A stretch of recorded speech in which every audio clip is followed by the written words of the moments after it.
Ese wigeze gukunda umuntu utakikwereka urukundo ariko ukanga kumureka? Uyu munsi tugiye kuganira ku kuri kubabaza benshi, gukomeza gukunda umuntu utakigukunda ndetse n'ingaruka zibivamo. Tudatinze rero reka dutangire. Dore ibimenyetso bigaragaza ko wewe ukimukunda kandi we atakigukunda. Hahandi wewe uba wumva ukimukunda kandi we yarigendeye atakigukunda, ariko weho dore ibi bimenyetso ngiye kukwereka nibyo bigaragaza ko ukimukunda. Ni wowe uhora utangira ibiganiro, ni wowe uhamagara, ni wowe wandika, we nta nubwo abyitaho. Urukundo ruba ruri uruhande rumwe.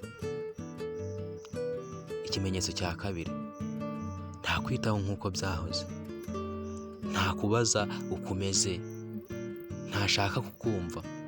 Ibi bituma umuntu agenda acika intege. Ikimenyetso cya gatatu, uhorana icyizere cy'uko azahinduka, ukaba urimo kwibwira mu mutima wawe uti azansubiraho, ari mu bihe bibi. Rimwe na rimwe ukuri kurababaza kuruta icyizere cy'ibinyoma. Dore ikimenyetso cya kane, ukomeza kwitanga ariko ntibisubizwe. Uramubabarira byose, we ntacyo yitaho. Ibi bigutera kwiyanga buhoro buhoro. Dore ikimenyetso cya gatanu, umutima wawe urababara kuruta uko wishima. Urarira wenyine, wishima gake cyane. Urukundo ntirugomba kuba igihano. Ahangaha weho uba umeze nk'aho uri mu gihano kandi uba uri gukorera ibyo bintu we atakigukunda.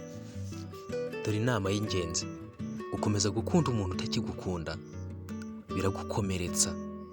biragukomeretsa bigatinda, bigutwara agaciro kawe.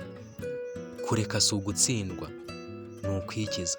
Ahangaha niba ibimenyetso uri kubona bikuriho, tangira ubyikize, tangira uve mwako gahinda urimo, nubwo bucaka rurimo. Niba uri mu rukundo rugutwara amahoro, ukumva nta mahoro ufite muri wowe, tekereza kuri wowe, wibuke ko nawe ukwiye gukunda. Andika komenti niba warigeze kubinyuramo, like, subscribe, share, ndetse ibi ngibi bibe byafasha n'undi uwo ari we wese ufite ikibazo nk'icyawe. Tuzahura mu kindi kiganiro kigukomeza. Ciao ciao, naho ubutaha. Ndabakunda cyane, tuzongere duhurire mu kindi kiganiro cyiza.